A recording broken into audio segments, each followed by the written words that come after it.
modifier les données.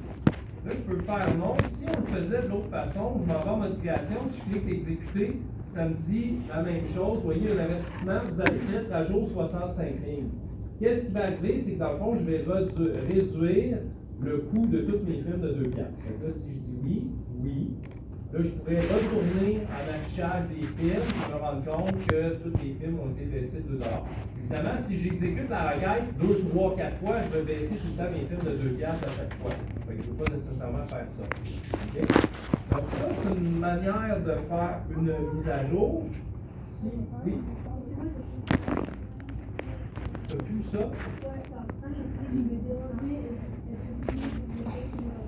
Oui, il faut faire ça.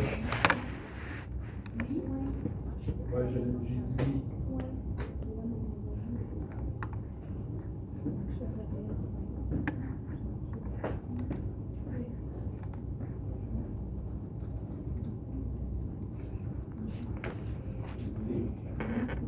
Vous allez mettre à jour 150, oui. Donc, tu veux la voir, faire une modification, là, tu la vois. Mais là, tu l'as exécuté probablement 2 fois. C'est-à-dire que tu aurais peut-être baissé tes films de 4 piastres. Si tu l'as fait 2 fois. Mais si tu vois en live, ça ne marchera pas comme j'ai dit. Si tu veux le débloquer, mais sur le PC, le D, il a l'air sur ton X. Comment dire, si tu veux vraiment le débloquer, c'est de copier. Ça ne marchera pas sur les drives réseau. Il faut vraiment le faire sur le bureau. Dans ton cas, il est peut-être même pas plus. On va pas le faire pour tout, mais pas plus.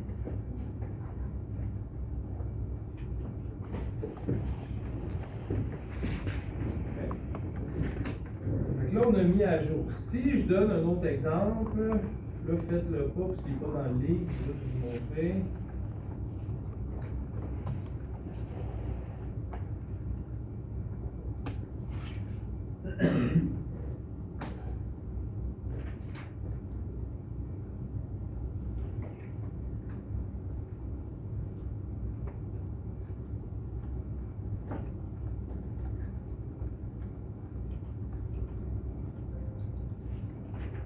Titre, puis langue.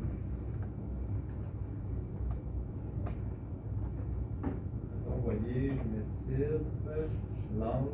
Là, vous avez vu, là, j'ai tous les titres des films que je pourrais mettre en ordre croissant. Là, je n'ai pas fait de requête mise à jour. Puis, ils sont tous majoritairement en français.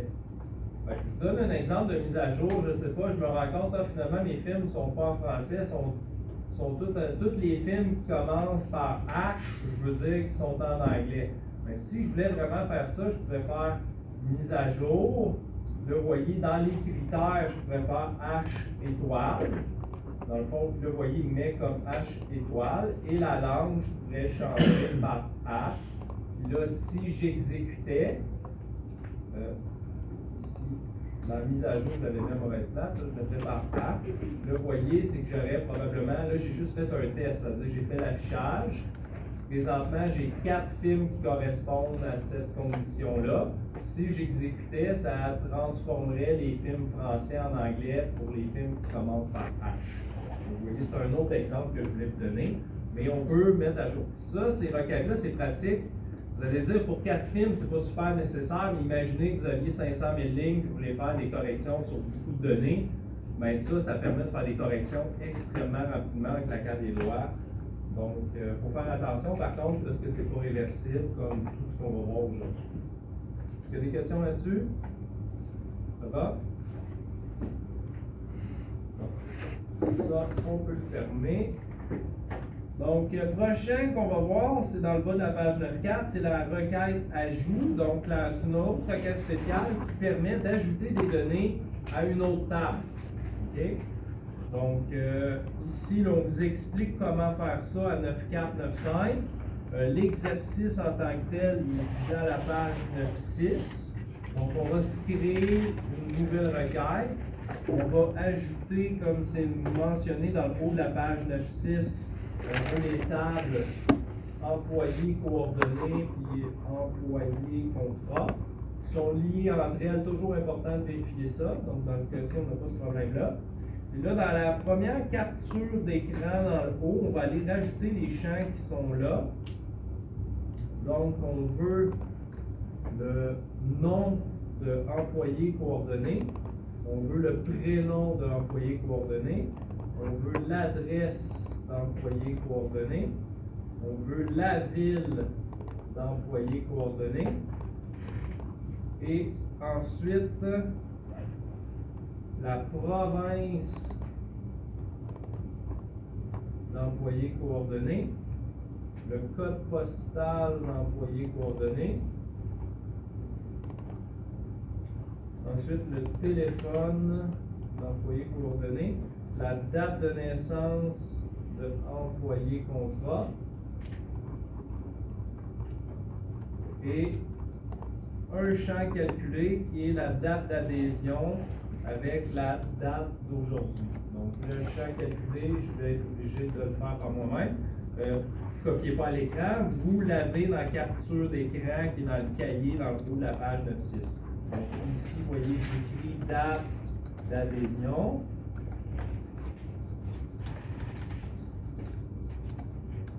Deux points et j'ai la fonction date, ouvrir, fermer la parenthèse. Donc là, c'est une requête sélection. Donc, je peux faire un test, voir si tous les champs sont là. Vous devriez avoir ça. Je n'ai pas été plus loin. Pour maintenant.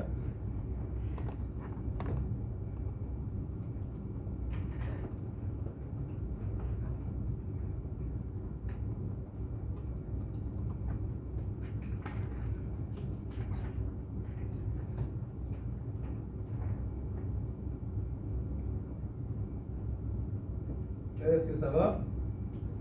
OK? Donc, qu'est-ce que ça fait une requête ajout? C'est que dans le fond, là, imaginez-vous, j'ai deux tables, c'est les employés. Là, si j'ouvrais la table membre, OK? Ben, vous voyez, dans la table membre, dans le fond, on pourrait dire ici, c'est mon club vidéo. Là, j'ai des membres. Autrement dit, des personnes qui sont abonnées au club vidéo. Là, c'est que je suis en train de créer une requête pour ajouter, dans le fond, tous les employés du club vidéo, on va dire, qui sont membres automatiques du club vidéo, fait qu'on les ajouterait à la table membre. OK? C'est un peu ça qu'on veut faire. Donc là, c'est là que dans ma requête, dans ma conception de requête, je vais aller cliquer Ajouter. Là, les données, on va vouloir les ajouter à quelle table? Bien, on va vouloir les ajouter, dans ce cas-ci, à membre. Je clique OK. Là, par défaut, vous allez voir que dans le bas, il y a une nouvelle ligne, comme la requête mise à jour, sauf que là, c'est marqué, vous voyez, ajouter à quoi? Bien, quand les noms de champs sont pareils, Access va déterminer, OK, tu vas aller ajouter, là, qu'est-ce que ça fait pour vous expliquer? Bien, ça va prendre nom de l'employé ici, puis ça va l'ajouter au champ nom de la table membre. Puis ça, le lien s'est fait automatiquement parce que les deux sont écrits de la même façon. Parce que ça pourrait arriver des fois que le nom, ça pourrait être écrit, par exemple, ce que je vous dis, nom famille, ben là, il aurait fallu choisir le champ nom. C'est un peu ce qu'on va faire un peu plus loin. Vous voyez, pour les autres champs, de mémoire, ça ne se fait pas automatiquement. Fait que là, vous avez le téléphone. Donc, le téléphone, je vais vouloir le mettre dans quel champ, dans ce cas-ci?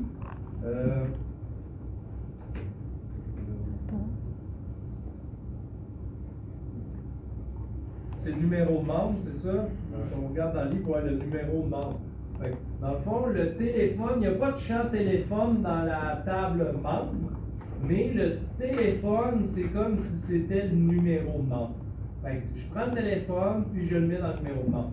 Puis là, si on regarde, c'est la même chose dans la capture d'écran. Vous voyez, date de naissance, est-ce qu'il existe? On s'en va voir. Date de naissance, il existe, mais il n'est pas écrit pareil. Fait que là, le lien, c'est pas fait. Fait que là, je suis vraiment obligé d'aller choisir manuellement dans la liste date de naissance. Puis la date d'adhésion, c'est quoi? Même chose, il n'est pas écrit exactement de la même façon. Fait que je m'en viens choisir ici date adhésion. En gros, c'est comme si tous les employés vont devenir membres dans la date d'aujourd'hui.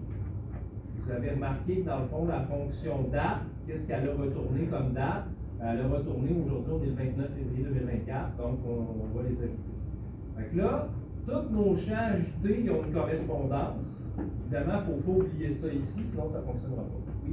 Depuis qu'on a appris sur ajout, j'ai Tu as perdu le fil? Ouais, après avoir cliqué sur ajout, qu'est-ce qu'on doit faire? À cliquer sur ajout, il faut que tu décides à quelle table tu vas ajouter les données. Donc, dans ce cas-ci, nous, c'était à membre qu'on choisissait. Donc, décoquer, puis ensuite, il fallait faire la correspondance des champs dans le dossier. Est-ce que tu le fais? Non, je fais OK. Ben là, il faut juste que tu copies exactement ce qui est dans l'entête de la table.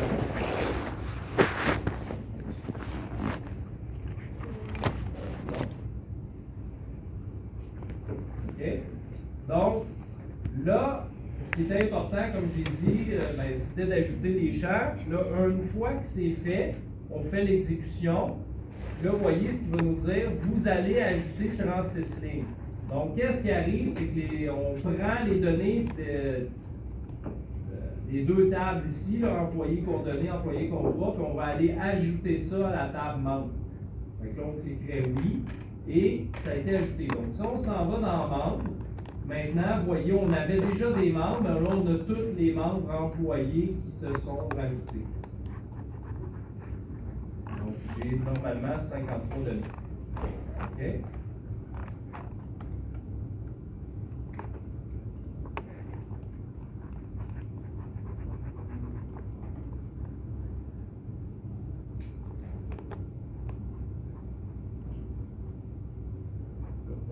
Enregistrer la requête, on demande de l'enregistrer employé membre.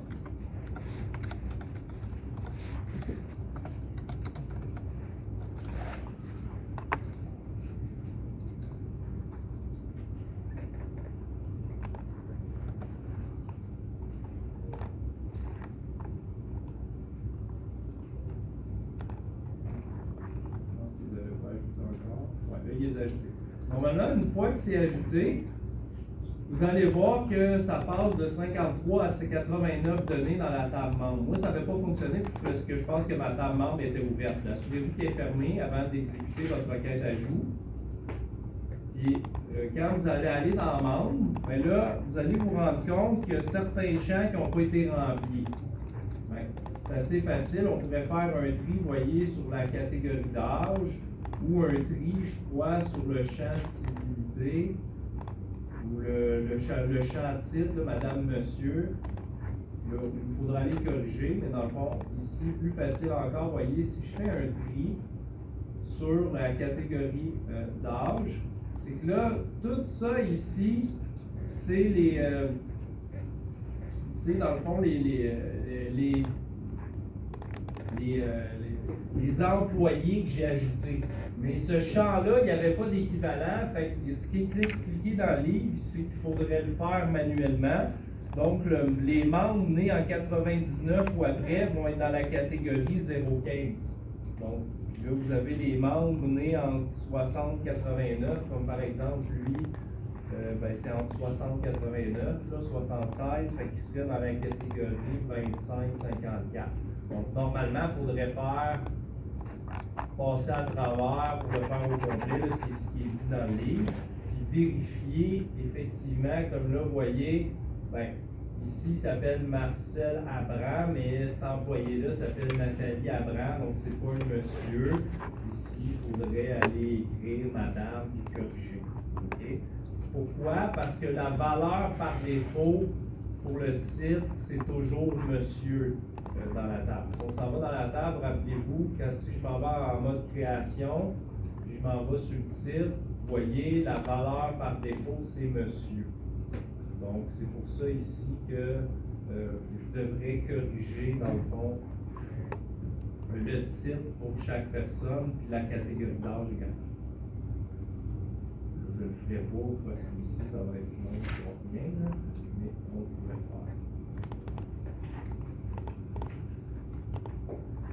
Est-ce qu'il y a des questions pour ça? Oui. J'ai pas compris. On a ajouté la catégorie d'âge. La partie catégorie d'âge, je sais pas compris. Ben, c'est que dans le fond, la requête ajout. As-tu compris la requête ajout? Qu'est-ce qu'elle a fait? Non. Non? C'est que. OK, mettons, là, ça, c'est un club vidéo. Dans la table membre, là, par défaut, il y avait juste 53 membres, je pense. C'est des personnes d'extérieur. Là, le boss, il décide, tous les employés, vous êtes membres, vous pouvez louer des films dans le club vidéo. Fait que là, j'ai pris toute la liste des employés. Puis là, je regarde dans ta membre, là, quand je suis membre, qu'est-ce que j'ai besoin? J'ai besoin d'un numéro de membre, qui est dans le fond le numéro de téléphone. J'ai un titre, j'ai un nom, un prénom, une adresse, une ville, une province. Fait que moi, la requête ajout, là, j'ai essayé d'aller chercher toute l'information que j'ai sur mes employés pour remplir la table membre des employés. Fait que là, qu'est-ce qu'a fait la requête employé-membre, ma requête ajout? Elle va ajouter mon staff, mes employés, dans la table des membres. Mais, pourquoi je dis mais? C'est que dans la table des membres, il y a deux champs que je n'ai pas été capable de remplir. La catégorie d'âge et le titre Madame, Monsieur. Fait que qu'est-ce que ça veut dire? Catégorie d'âge, regardez, ceux qui en ont déjà, là, ça c'était les vrais membres. Ceux qui étaient déjà là. Ceux qui c'est vide, c'est les employés. Puis là, je fais quoi pour dire c'est quoi la catégorie d'âge? Mais dans le bas de la page 9.6, c'est marqué. Vous voyez, dans le bas de la page 9.6, elle dit si tu es né entre 60 et 89, mettons l'exemple 81 ici, ben tu es dans 25-54. Si on en prend un autre, probablement c'est quasiment tout ça, là. Si, je ne sais pas s'il y en a un qui est 99, là, il n'y en a pas vraiment que la date de naissance c'est 99 ou après, fait qu'on n'a pas le problème là. Mais ça veut dire que dans le fond, tous mes employés, ça fait longtemps qu'ils sont là, donc c'est probablement tous des 25-54 grosso modo. Okay? Selon la logique qui est expliquée dans le cas de la page 9.6. Pourquoi? Parce que ce champ-là, je n'ai pas été capable de le remplir automatiquement. Vous me suivez? Et c'est la même chose, quand je remplis ce champ-là, ben, je devrais aller voir si c'est un monsieur ou une madame. Mais là, j'avais René, mais René, avec René E, c'est pas un monsieur, ça serait une madame. Suzy, on présume que c'est une madame, même principe, donc j'irai le corriger. OK? Et Alain, c'est un monsieur. Vous me suivez? C'est que dans le fond, il y a deux champs que je serai obligé de valider individuellement. C'est pas automatique, la requête ajout n'est pas capable de les remplir. Est-ce que c'est plus clair? Oui, non? Oui. Pour ma question, c'est comment ça va ajouter le employé membre ou employé membre? Comment j'ai ajouté les employés à table membre? Ouais. C'est pas compliqué. La table membre doit être fermée. Si elle n'est pas fermée, ça ne marchera pas. Puis, tu dois double-cliquer sur ta requête ajout. Et là, ça t'avertit que tu vas ajouter des données. Si tu l'avais déjà fait, fais attention, c'est comme si tu vas les ajouter deux fois. Comment pour ce faire, pour savoir si tu les avais ajoutés? C'est que théoriquement, vous devriez avoir 89 membres si vous les avez ajoutés. Si tu en as une cinquantaine, ça veut dire que tu ne les as pas ajoutés dans ta table membre. Tu en as combien de membres dans ta table membre? 53. OK, tu ne les as pas ajoutés. Donc, dans ton cas, tu fermes la table membre et tu double-cliques sur ta requête rajout, puis tu vas dire que oui, tu veux les ajouter. Ça se peut que tu aies une autre question après. Est-ce que tu veux encore les ajouter? Moi, je ne le ferai pas là, parce qu'ils sont déjà ajoutés dans mon cas. Ça a-tu marché? Là, tu devrais aller dans ta table membre et tu devrais en avoir 89. C'est bon? Est-ce qu'il y a d'autres questions? Ça va? La prochaine requête spéciale, donc vous pouvez fermer celle-là, l'enregistrer, puis regardez sur le côté, l'ajout, c'est un petit plus. Bon. On va en faire une autre, donc on fait création de requête. Puis là, qu'est-ce qu'on veut ici? Vous avez l'explication comment faire une requête de suppression à la page 9.7. Qu'est-ce que ça fait une requête de suppression? Ben, vous devinez, c'est qu'on met des critères et ça va aller effacer les lignes correspondantes. Donc, Là, je veux la table, dans ce cas-ci, fournisseur et film.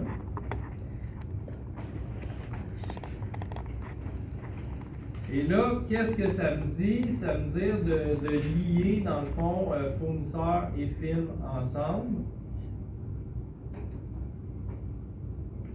Donc, normalement, je pourrais le faire manuellement.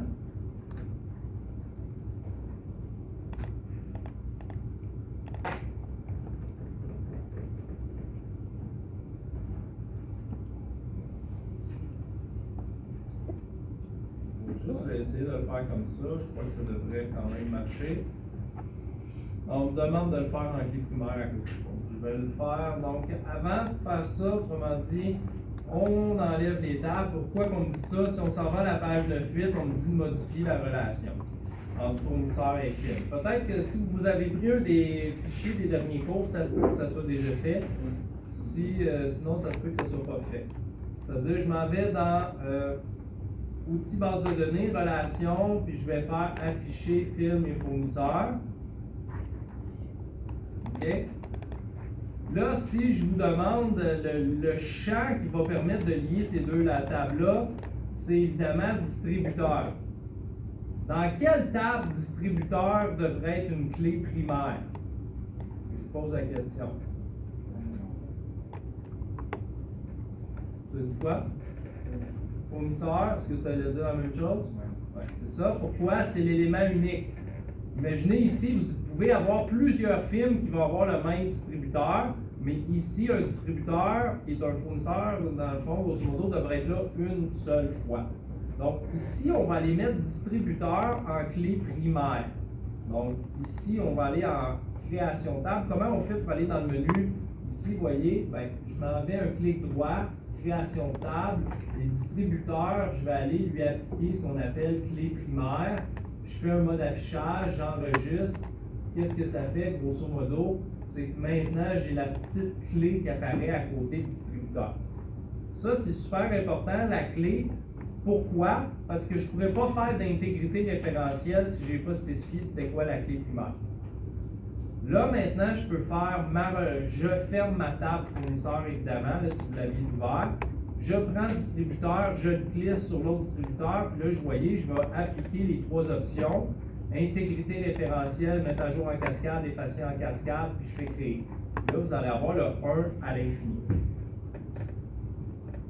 La relation est importante. Pourquoi je vous explique? C'est que là, l'exercice, je crois, ça va être d'effacer un distributeur. Donc, si j'efface le distributeur Warner, je pense, qu'est-ce qui va arriver à cause de l'intégrité référentielle? Il va tout m'effacer les films de Warner. Si je n'avais pas cette option-là d'activer, j'effacerais juste le distributeur. OK? Donc, là, une fois que c'est fait, vous pouvez fermer la fenêtre relation. Il va vous demander de sauvegarder. Vous dites oui, bien sûr. Avant d'aller plus loin, est-ce que tout le monde a fait ça? Oui? Oui, on avait déjà la relation, mais Ça se peut que... un en infini, juste... Dans le fond, j'ai pas... si tu l'as pas, tu double-cliques dessus, il faut cocher les trois crochets ici. Ah, ok, non, c'est juste que j'étais dans la requête. Tu étais dans la requête. Un but, je l'avais déjà fait. Fait que je ferme ma relation, oui. Quand j'ai double-cliqué, faut pas que je fasse une fois, je fais juste cocher un des trois. Quand tu as double-cliqué quoi? Sur le lien, Ouais. ça donne choix 1, 2, 3. Je peux pas. Es-tu dans la requête ou dans la fenêtre des relations? Ouais, t'es pas dans les relations, t'es dans la fenêtre des requêtes. T'es pas à bonne place. OK. Donc, ceux qui n'ont pas compris, vous allez dans Outils, base de données, dans le haut du menu, vous cliquez Relations. Là, vous devez ajouter la table Fournisseur et Film et aller appliquer Distributeur comme clé primaire si ce n'était pas déjà fait et faire la relation avec les trois crochets.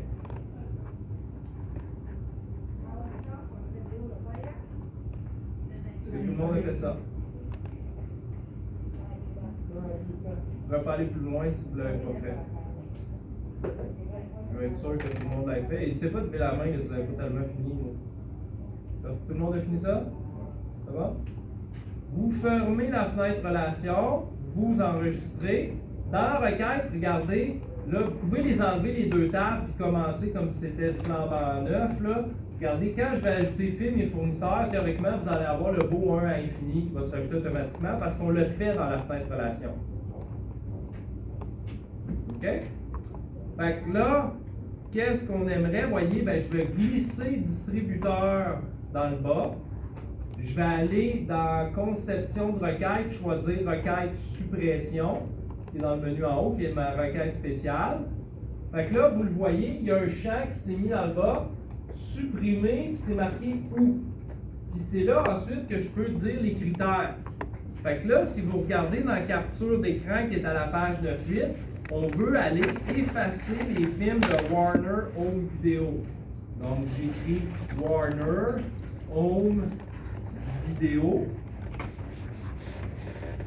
Je peux faire un test. Quand je dis faire un test, je vous le rappelle, si vous cliquez affichage ici, ça va rien effacer. Ça, c'est ce que j'appelle faire un test.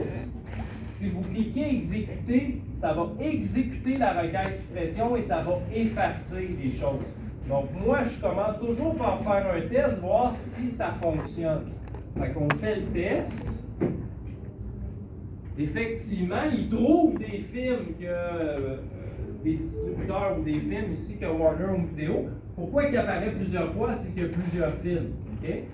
Donc, si maintenant j'exécute, spécifier la table contenant qu'on veut enregistrer.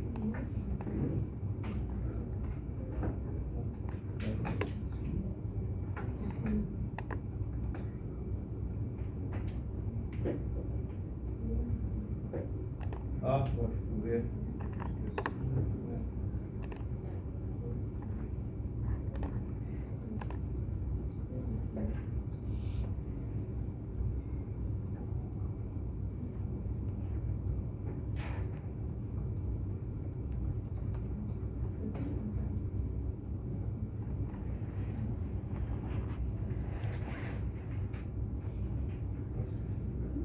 On va l'enregistrer en tout cas.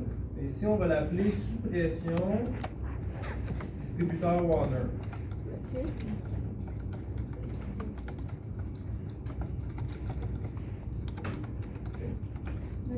Oui. Moi, il me manque juste un seul film. J'en ai pas d'autres, puis je comprends pas. As-tu la liaison? Ouais.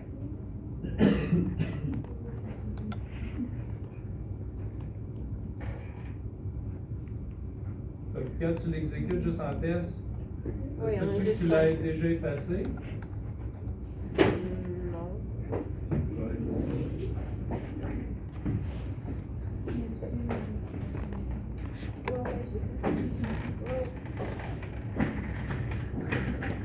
Ah, mais t'as pas les films. Ah, faut aussi jamais. Faut que tu mettes la table film.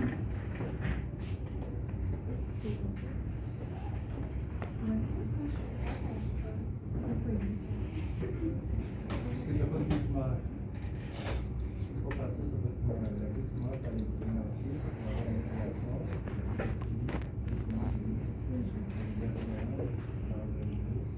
Ici, là, après, à cause que tu as donné, là, tu vas pouvoir tout référentiel dans le document, ça va. Le toi, va falloir que tu utilises fournisseur. Je ne sais pas si ça va marcher.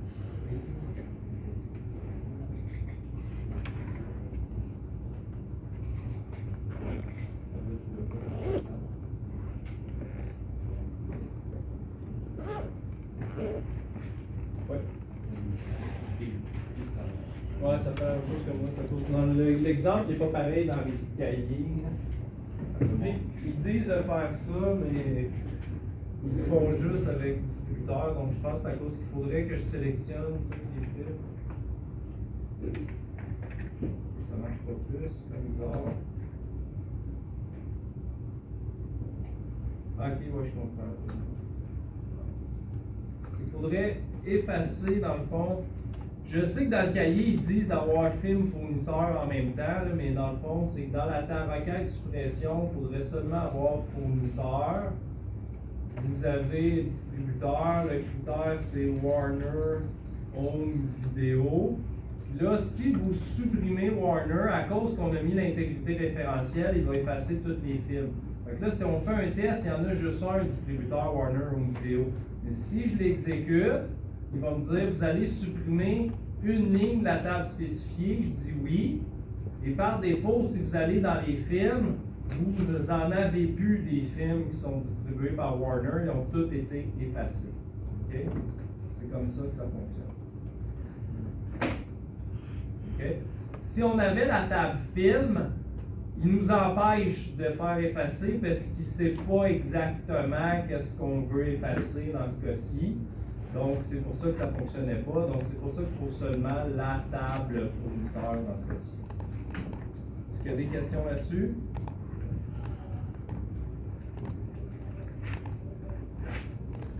Ça va? On peut la fermer. Requête création de table. Donc, c'est une autre requête spéciale. Donc, je m'en vais dans créer création de requête. Création de table, pourquoi qu'on fait ça? C'est souvent une requête spéciale qui est faite pour faire des backups ou des copies de sauvegarde. Là, par exemple, tu sais, là, vous avez la table membre. Est-ce que c'est une table importante ou la table employée? Oui. Puis des fois, ce qui arrive dans des systèmes comme ça, on peut se faire des copies de temps en temps. Une requête création de table, qu'est-ce que ça fait? C'est que je pourrais me servir de la table membre puis créer une nouvelle table qui s'appelle copie membre. J'ai tout le temps une copie, puis ça, je pourrais l'exécuter, je ne sais pas, une fois par semaine, le vendredi. Comme ça, ça me permet de garder mes données. C'est pas exactement cet exemple-là qui est fait dans le livre, fait qu'on va le faire. Ici, ben, on clique sur création de table. Là, il y a un menu qui apparaît. Là, il me dit c'est quoi le nom de la nouvelle table. Ben, ici, le nom en question, c'est écrit dans le bas de la page 9.9, l'exercice. Donc, on demande création de table sous le nom de archive employée. Là, je vais être sûr que c'est ça la destination, plutôt que le nom de la requête. Ouais, c'est ça, archive employée. Ici, archive employée. Donc ça va être le nom de la nouvelle table que je vais créer avec les données qui sont en dessous. Clique OK, il n'y a rien qui a été créé pour l'instant. Donc là, dans le bas de la page 9.9, vous avez une capture d'écran. Donc j'ai besoin des tables employés coordonnées, employés contrat. Et on va aller mettre le prénom, le nom, la date d'embauche, le poste, ainsi que en fonction. Et c'est tout. On va mettre un critère pour en fonction. Fait que vous voyez, là, si on fait juste un affichage, pour bien comprendre le critère, c'est un crochet. Oui, ça veut dire crochet, non, ça veut dire non, pas de crochet. Fait que là, ici, je pourrais aller cliquer non, faire un affichage. Fait que là, vous voyez, j'ai la liste des employés qui ne sont pas en fonction. Donc, archive employés, grosso modo, c'est que je veux juste avoir un backup des employés qui ne travaillent plus pour moi. En gros, c'est ce que ça veut dire. Donc, là, je pourrais tout simplement l'exécuter. On peut enregistrer la requête. La requête, si vous faites CTRL-S, on va aller l'appeler archivage. Là, vous allez voir, dans les requêtes, vous voyez, vous avez la requête archivage, vous avez un nouveau logo pour création de table. Puis là, si on l'exécute, on peut faire l'affichage quand on dit faire un test. Vous voyez, ça, c'est le test. Autrement dit, vous allez créer une nouvelle table qui va s'appeler archive employée avec ça. Mais si vous regardez dans les tables présentement, il n'y en a pas de table archive employée. Mais là, quand on va l'exécuter, si je retourne en mode création, puis je fais exécuter, là, on va dire, vous allez coller cette ligne dans une nouvelle table. Je dis oui. Et regardez, il y a une nouvelle table qui s'est créée qui s'appelle archive employée. Je vais aller l'ouvrir pour voir qu'est-ce qu'il y a dedans. C'est comme un peu faire des backups, créer des nouvelles tables à partir de données qu'on a déjà. Fait que ça, c'est ce qu'on appelle création de table. Oui? Si on repasse, mettons, genre, quelques mois plus tard, à travers la même requête qu'on refait exécuter, est-ce que ça va modifier? Ça va l'écraser. Ça va l'écraser. Par contre, toi, si tu vois la différence, ça écrase. Puis, toi, il y a d'autres personnes qui pourraient vouloir faire dans un autre contexte. Tu sais, la requête ajout